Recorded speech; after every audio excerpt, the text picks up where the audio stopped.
Good morning, everybody. For those of you who are watching this today, I'm going to do what I've been trying to encourage others to do on the internet, and that's to share my testimony with you. I'm not going to give you the whole spectrum of everything that's happened to me, but I want to start with my thoughts about heroes. I remember when I was 5 years old when I first saw Superman on TV. After the show was done, I had my mother pin a towel to the shirt that I was wearing. I went out on our front porch, and from the floor to the ground was about 6 feet, and then we had 2 foot banisters. And I jumped up on those banisters with my towel pinned to my back, and yes, I made the leap. And no, I didn't fly. I hit the ground on my belly, and I laid there and moaned and groaned for the longest time, hoping that nobody saw me. And to this day, as far as I know, nobody did. But I never did try that again. But it wasn't but just a few weeks later, I saw Mary Poppins. And yes, I got me an umbrella. And yes, I got back up on the banister. And yes, I made the leap. I remember how the umbrella folded up this way and I went down. Now, fortunately, I didn't land on my stomach that time, but still, for a little guy 5 years old, jumping about 8 feet down to the ground, it was a sudden landing, and and yeah, it hurt. And my desire to be a hero at that point left. And for years, I just would read comic books and things about other heroes, but I never thought about me being a hero, and still don't to this day. But as time went by, I recall at the age of 12, I started drinking. Someone introduced me to beer, and I started drinking. And over the course of years, I drank and I drank and I drank. In the meantime, my folks, they were moral people, but they didn't never go to church, and my grandmother did, and so I went maybe my whole lifetime up to the time I was 22. I went to church maybe 5 times my whole life, and the church that I went to, if you sneezed, you committed the cardinal sin. So I didn't get a whole lot out of it, and it didn't do me very much good. As the years went by, my thoughts about God was that He was sitting up in heaven, that He hated me, and He was just waiting for the right time to take me out. And I can remember in my teenage years how I would go to bed night after night, so drunk I could barely walk. And I would fall down in bed and I'd begin to cry and ask God not to kill me because I knew that if I was to die, I knew I'd go to hell. I knew that, but I didn't know how to keep from going there. Well, years went by, and to be honest with you, there's some years I don't even remember anything from them because of my drunkenness. But I got married and we had a child, and our relationship at best was turbulent, my wife and I. And when we got married, she thought she was going to be the boss, and I knew I was, and so we started butting heads right away. And our relationship was not a very good one for over a year and a half. And I recall one day when I was at work, it was raining and I was running late. I run mail for the entire plant where I worked there in Binghamton, New York, and it was a huge plant, so it would take me hours a day to deliver all the mail. And I was running late one afternoon, and I saw this guy walking down the street, and I offered him a ride, and so he got in, and I drove him to where he worked there in the plant. And for whatever reason, he asked me to come to his church. I thought to myself, well, you know what? It probably wouldn't hurt. I didn't know what good it would do, but I figured, hey, we'll go just because he was kind enough to ask me. So we went, and I remember the first Sunday that we went to that little church, and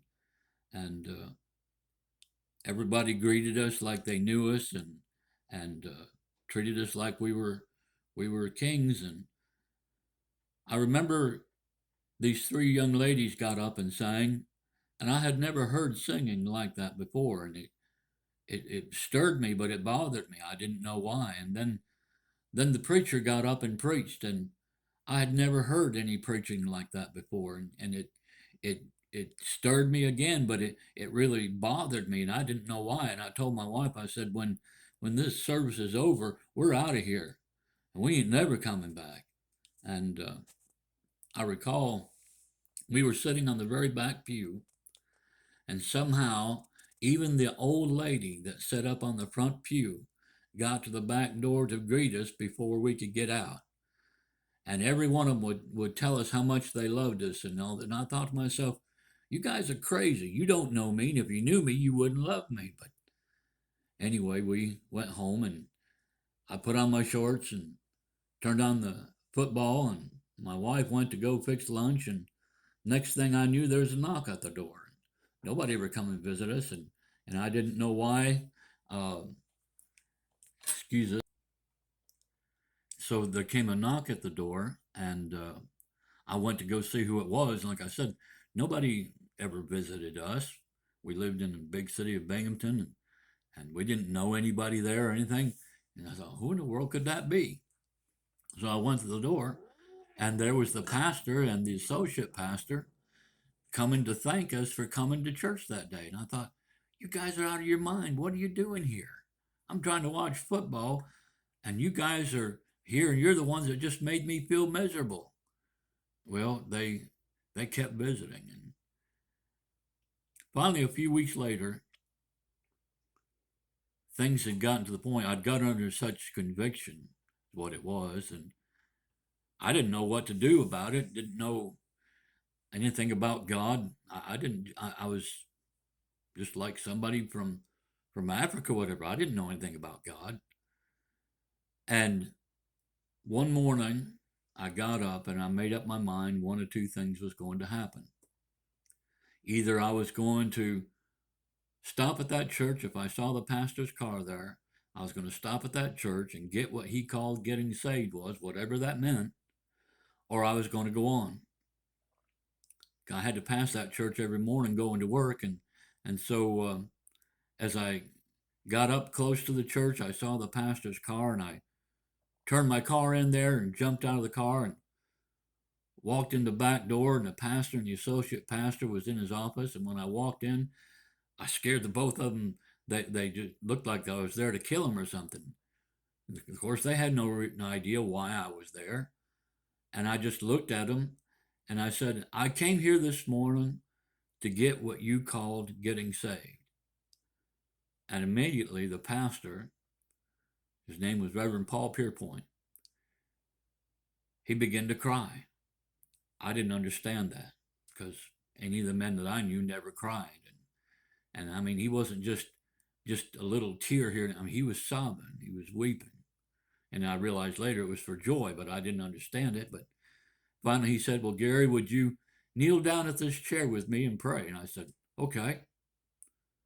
I didn't know how to pray, but I said, okay.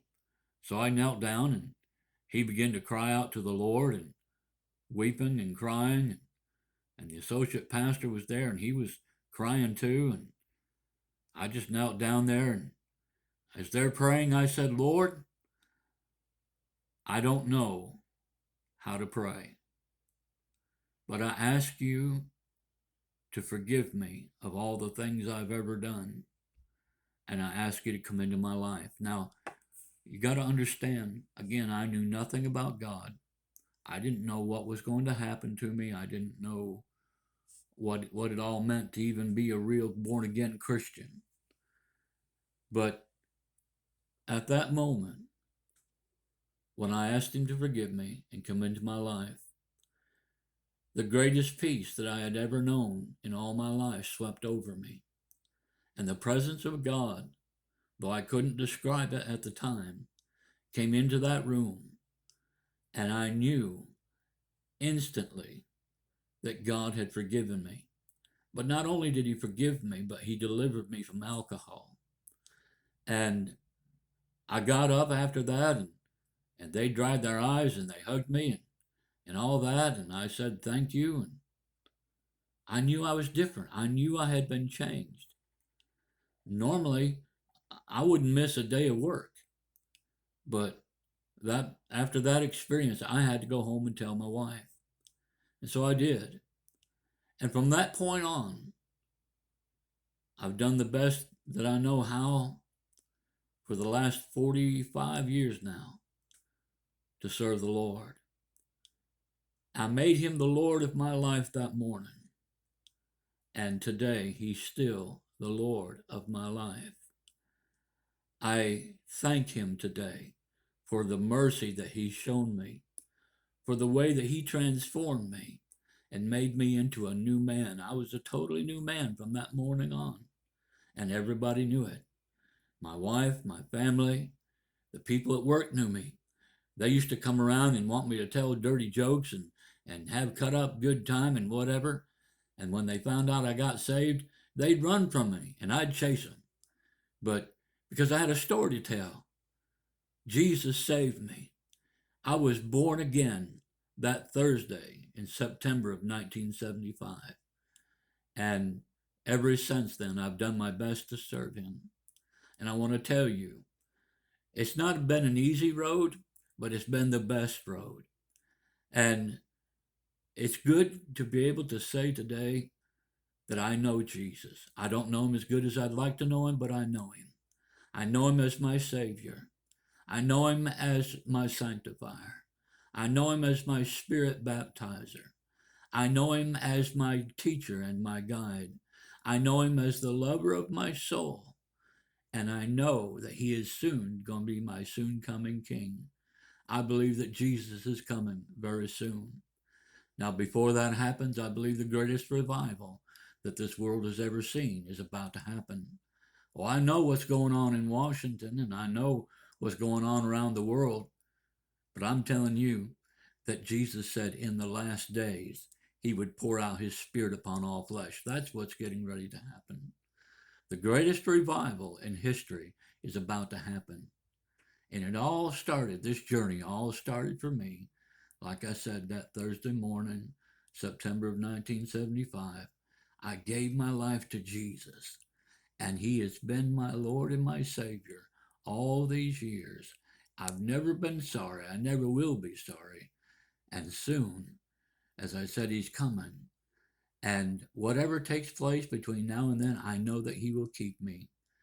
And so today, I want to encourage you to, number one, if you are a truly born again Christian, get on the internet and share your testimony. Can you imagine what would happen if every Christian in America would get on the internet and share their testimony? Can you imagine? They can't shut us all down. They, it'd just be such a blessing for people to get on the internet and hear something good. And I want to tell you, Jesus is good. He's been good to me all my life. And today, I love him more than I love anything or anyone on this earth. And I trust that somehow this testimony will be an encouragement to you. There'll be more to come as time goes by from me, but anyway, in the meantime, if you haven't made Jesus your Savior and your Lord, and that's important because he won't be your Savior if he can't be the Lord of your life, but if you make him your Lord and your Savior, he will come and he will change you, and he will give you a new life, and he'll give you a new purpose, and he'll make you part of his kingdom, and he will use you for his glory to help others to come to know him. Again, I hope this message has been good. Get on the internet and share your testimony. Let the whole world know what Jesus has done to you and what he means to you.